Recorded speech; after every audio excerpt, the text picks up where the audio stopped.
going on, everyone? It's Aliyah Orozco. Welcome back to the channel. And today I'm joined with a very special guest, professional boxer, the one and only Julian Delgado. Julian, that's crazy to even say professional boxer.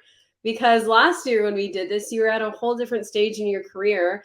Now you entered your professional career in April, right? You just had your first fight, your first win. It's everything I've been manifesting, everything I've been speaking into existence and dreaming. And yeah, fast forward a year later, you were just interviewing me as an amateur, and now I'm here as a professional. Like I told you, I was going to be experiencing that feeling the first time, just fighting on top rank, which was insane in my hometown, getting that win, being able to go on ESPN and see like my fight on ESPN is crazy to me. It's beautiful, it's amazing, but it's just the beginning.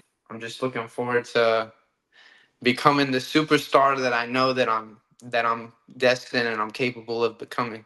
It was amazing for me to watch, but I can't imagine like your friends and family. Like you were posting that you wanted to have your first professional fight in your hometown. Not only that, but on Top Rank. And then I remember like 2 days later it happened, and I was literally freaking out. I was like, this boy just manifested. Like I will never not believe in manifestation because of you. So I can't even imagine what that moment was like for you. What did it feel like? Like once you actually got there and you were like, okay, I'm here with Top Rank in my hometown. Like, did you feel the energy in the crowd from everybody too?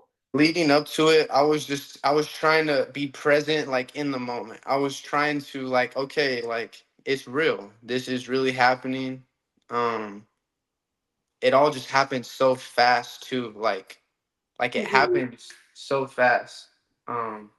I just kept trying to like, hey, it's really happening. This is real. Be present, enjoy it, and experience what this is like. And leading up to it, at the weigh-ins, everything was just super cool. The way that they coordinate everything is so professional, so legit.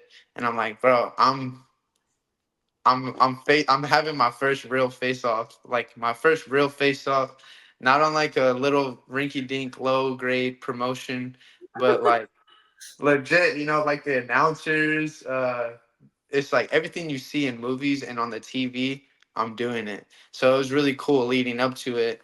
And I was just really calm. I was really calm, really at peace. And just like I dreamed about this over and over again. So although it was happening for the first time, I had already experienced it in my dreams so many Mm, times before leading up to it.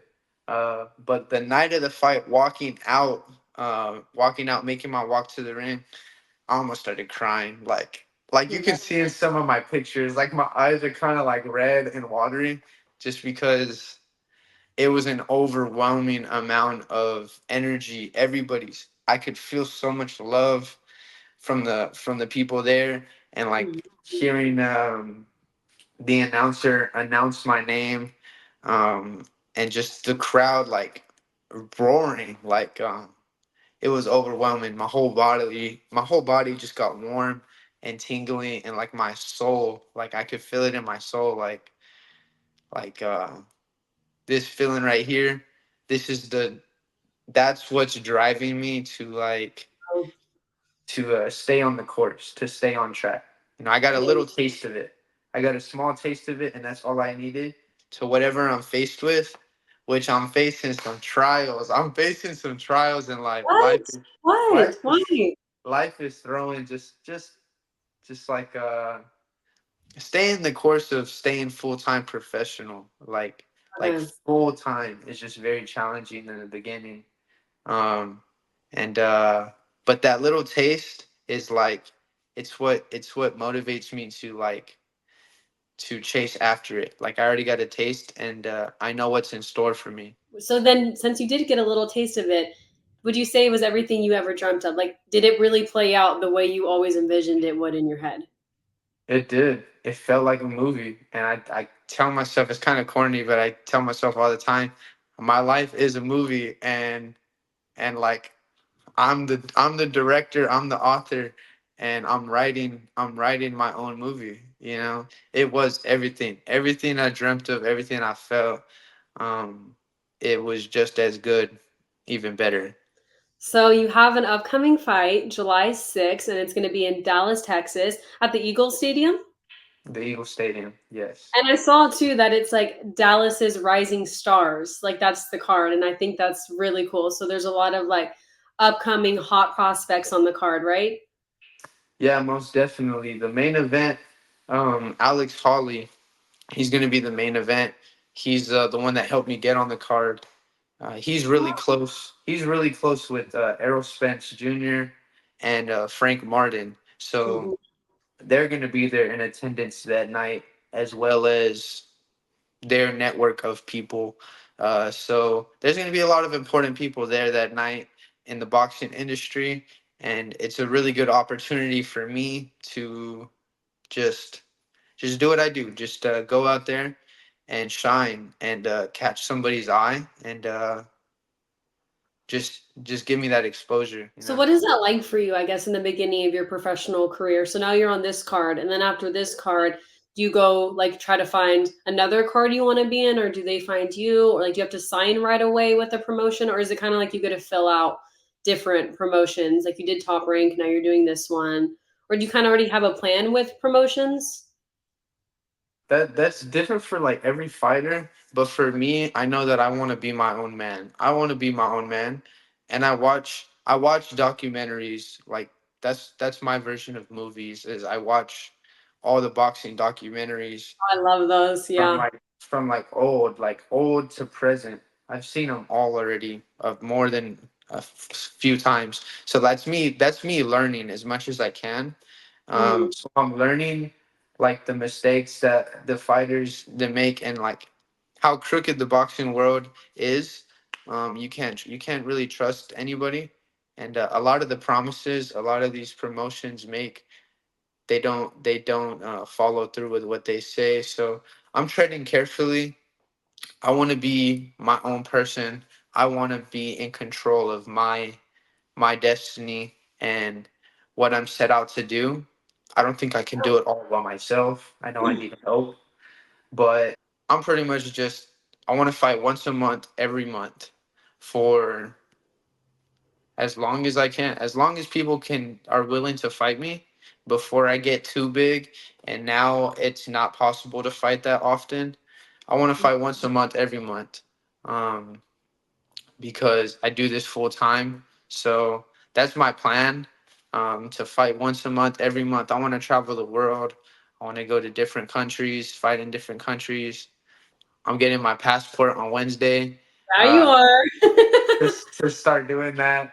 You know, I want to see the world, and yeah, that is what this can open up some doors. I go out July 6th in Dallas. There's gonna be people watching, and perform, show them who I am, King Julian, and show them what I do. And if they want to give me a good offer, something that makes sense, and if I feel like it's right, then yeah.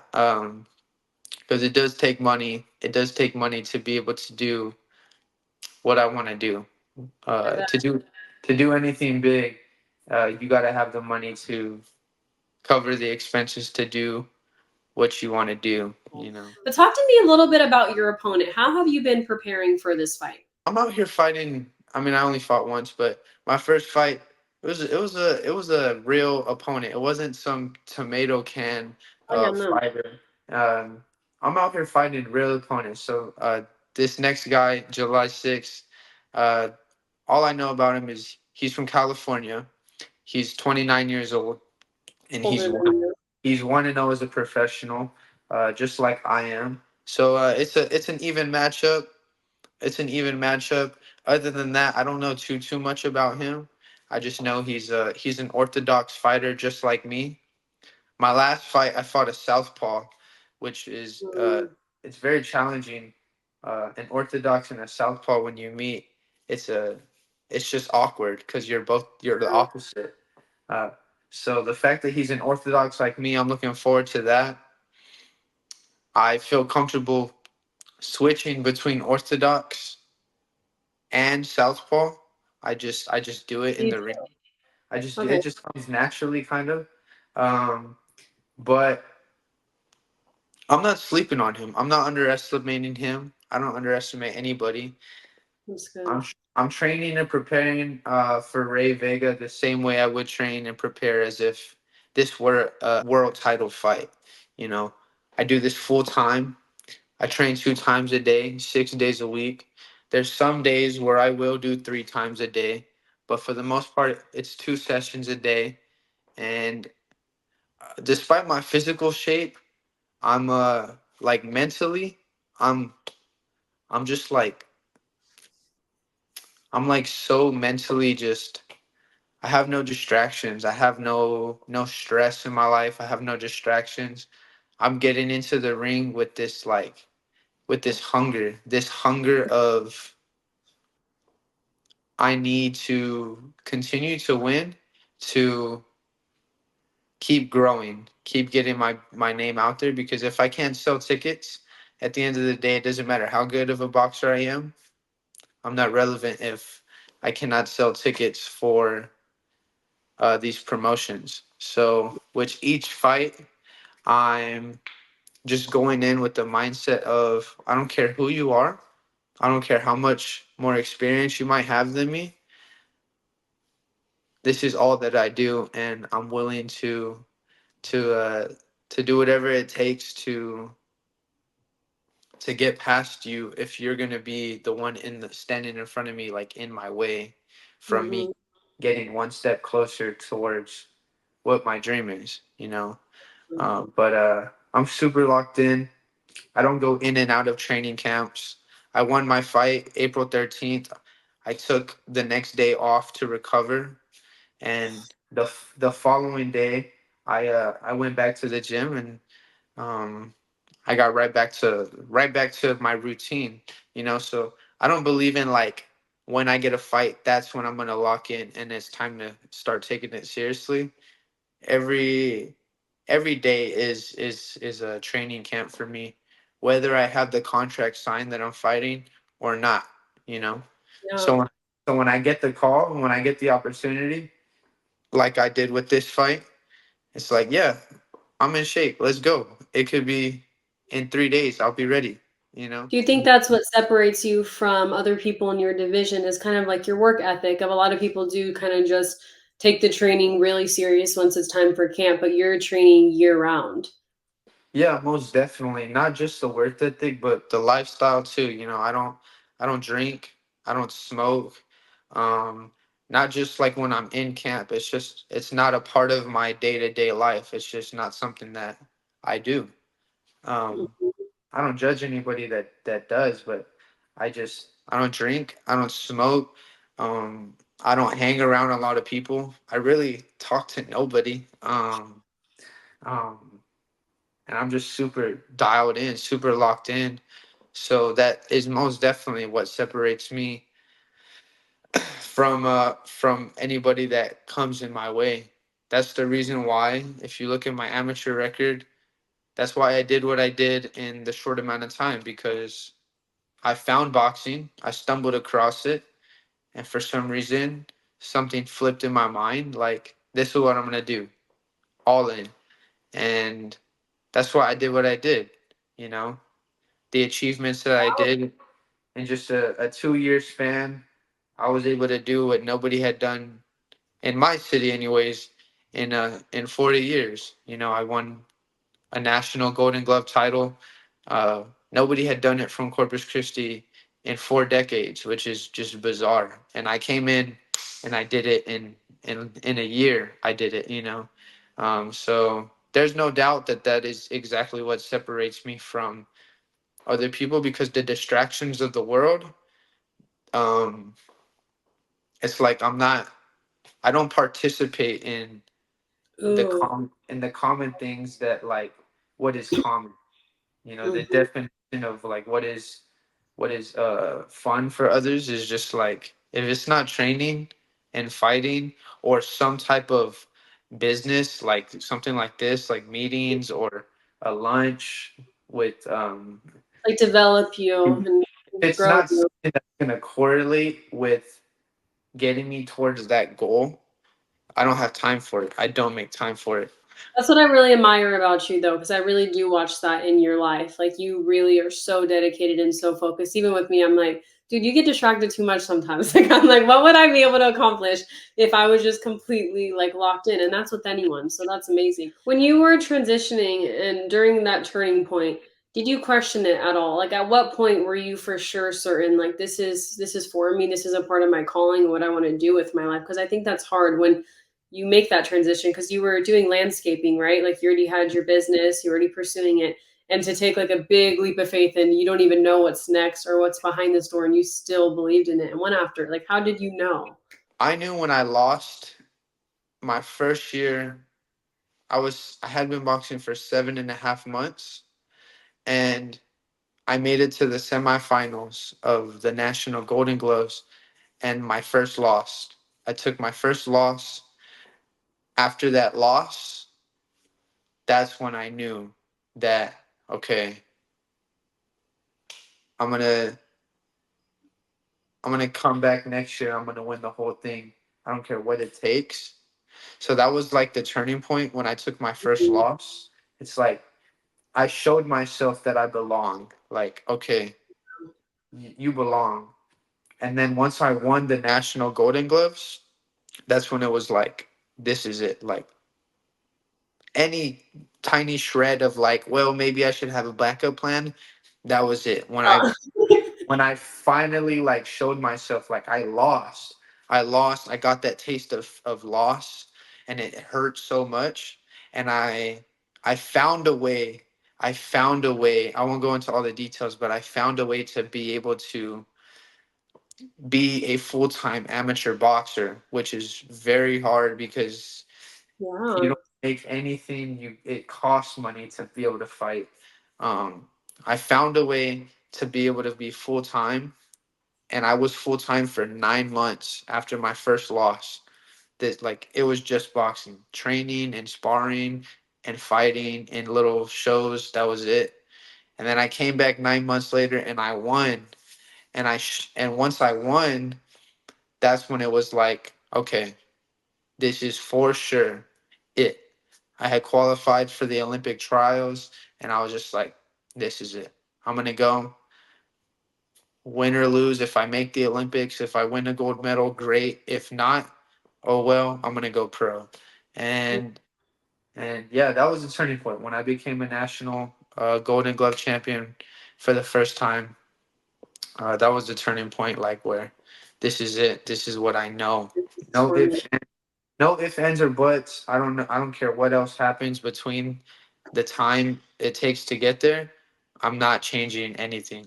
And what about your family and friends? Like, at first, were they shocked at all? Or at what point in your journey were they like, wow, like he's really doing everything he said? Yeah, it's really my mom, my grandma, my older sister. They love me. They want to see me succeed. They don't want to see me struggle and fail. So when Mhm. I told them, like, I'm getting rid of my business. Like, I don't want nothing to do with it. I'm boxing full time. I'm not getting paid anything. I'm fighting for free. It sounded like, what are you doing? Like, Yeah. what? They thought I was making a mistake. They thought I was crazy, and they didn't mean it in a negative way. They love me, um, but they thought I was making a big mistake, and that that I they didn't think I should do that. But I stuck to it, and it wasn't until I won on Top Rank, that's whenever now I 100% have my family support. Because leading to that moment, so for 2 years there was still like, they Mhm. would hassle me, even though I had became a national champion. I qualified for the Olympic trials, all of that success, and I was like, my name was getting out there in the community and throughout Texas. Even then, I was still struggling financially. Um, and that was really the biggest thing. The biggest burden is finances for anybody. Yeah. You have to be able to financially support yourself. So that was the biggest thing. Um, and but it wasn't until finally, like, I signed the contract, and it was for sure I was going to be fighting on Top Rank. And then I won. And I think them being there that night and seeing like the arena and like in that atmosphere of just the cheering, it's just an experience like insane. You know what it's like at those large Yeah. events. The you know how like crazy the atmosphere is. And Well, top rate, them especially. being them being able to see like that's my son, that's my that's my brother, or that's my grandson, my grandma, everybody like now they're 100% like don't give up on your dream. But it did take a long time where it was only me, where I was 100% Yeah. like belief in myself, you know. I think that's what makes your story like so interesting though. And I think that's why so many people resonate with you and you're gonna have so many fans because of that. Like you didn't grow up like with a boxer father or someone in your family like that. Like you decided to make that and change up your whole life. And I think there's like a lot of things people can take from that because when you are trying to do something that you feel super passionate about, like there are gonna be like even your own family like are you sure this is meant for you, even my family does it to me and they still kind of now like you said they're starting to trust it more, but it's like to really go after your dreams like people are nervous for you because it takes a lot to like just walk in faith and trust what's about to happen even though you can't see it, but you did that. So like I have to ask, how did you silence all of that? Like how did you have such a strong belief in yourself, and have you always had that strong belief in yourself? Yeah, it's real simple. I just even to this day I I just got really, really, really, really close to just God, like my faith with God, and it had always been there. Like I always believed in God. I always went to church. It was always something that was important to me. But um, I was just like just going to church and just like trying to be the best man that I could be and live as um as God wants us to live in Yeah. this world full of sin. Just doing that, just like all of my problems, all of my burdens, all of my stresses, I'm not gonna think about it. I'm not gonna overwhelm myself with it. I'm just gonna give it to you. And like doing that on a daily basis, it's a daily thing that you have to seek, that I have to seek. That is what has kept me going. That is what has kept me like no matter what I'm faced with, I'm not gonna give up on my dream. I'm not gonna give up on it. You know, Mm-hmm. that's the main foundation. Just relying on Most God, really. and Amen then to that. just the little successes in between, the little plastic trophies, becoming a national champion, all of those little small wins. That's it. Like it energizes you and motivates you to like. There's progress. Just keep going, bro. Keep going. I think that's like so good that you say that too, because God is so good. And I think you do have to have faith in something. Like I believe in God too, and that's where my faith lies. But for people who don't, even if it's that's like the universe or whatever you believe in, like having faith in something bigger than yourself. What do you want to show fight fans July 6th? I never lost my hunger and my drive to train hard, but this fight, I have that same hunger that I had when I lost for the first time as an amateur Oh at wow. the National Golden Gloves when I lost. That deep in your soul, like I'm gonna cut out the whole world, everything in it, and I'm just gonna put my head down and grind, and I'm gonna make it happen. Like it's back. It came back to me like a different type of like hunger. I have it again. So for this fight leading up to it, like honestly, it's not it's not I'm not trying to be boastful or like ugly or anything, but it's not gonna be good for him, man. Because like I have a different type of I have a different type of hunger leading up to this fight. Like it's very personal for me. Um, I can just feel it. Like I'm gonna I'm I'm gonna drop him, and the ref is gonna stop it, or he's gonna get like knocked out cold. Like I can feel it. I can feel a knockout. But that's what I'm coming to do. I'm coming to like Mike Tyson, like really bad intentions in the ring. Like that's what I want to do. I want to knock him out, and I think that's gonna like show all the people there like whoa, like okay, like King Julian is for real.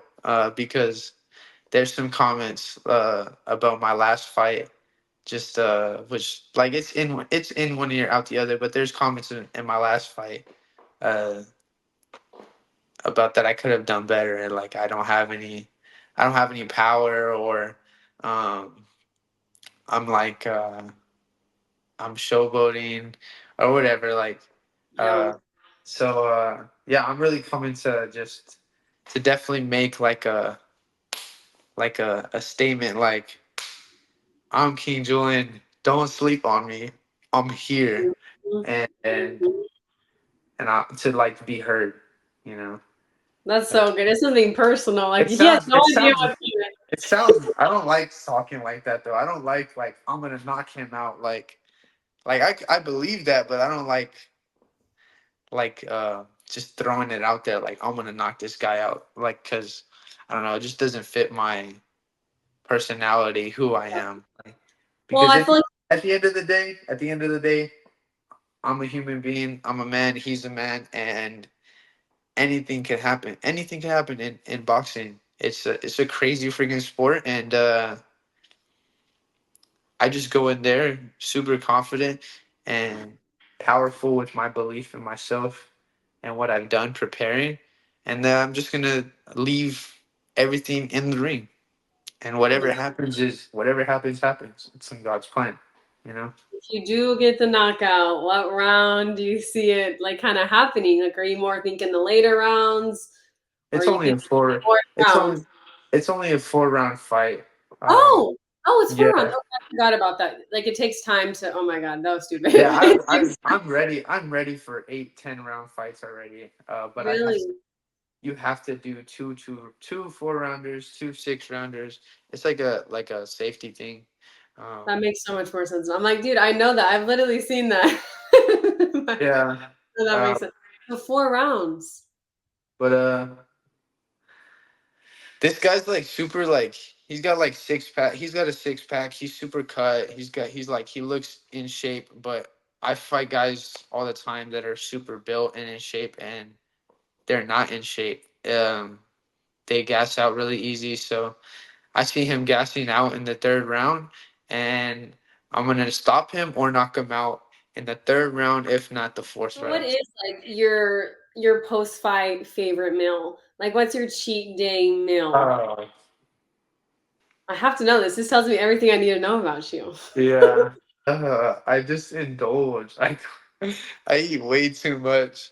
I have a really big sweet tooth, but sometimes I'll go to Olive Garden and I'll just get like the tour of Italy, and then I'll get a side of like I'll get like 3 different plates. I'll go to Olive Garden, I'll get the tour of Italy, and then two It already other. has three, right? The tour of Italy already has like three things, right?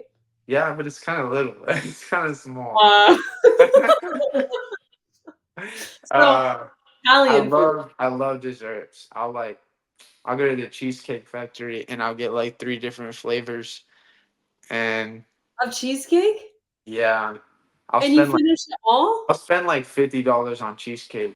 But if I'm being honest, after my fight, I don't just eat like one day. I'll keep training. I'll keep training 2 times a day, but I'll just eat like at least for a week. For a full week, I'll eat whatever I want while I'm training. So Good. I just go ham. I just have whatever I'm feeling. Thank you so much, Julian. It was so great talking with you again. And any last words for all the fight fans watching? Anything you want to share or say? Follow me now before I get too big. Um, King Julian on everything, on TikTok, on Instagram. I'm gonna be the face of boxing. I know it. I feel it. So follow me now for the journey. And July 6th in Dallas. Y'all tap in. I got the link in my bio for you guys to buy the pay-per-view to watch the fight live, and then also get tickets if you want to go. I'll be putting the link down below. So if you guys are in the Dallas area, make sure to go check this fight out. It's going to be a stacked card, one you do not want to miss. Thank you so much, Julian. I appreciate your time, and we'll talk again soon. Bye, everyone.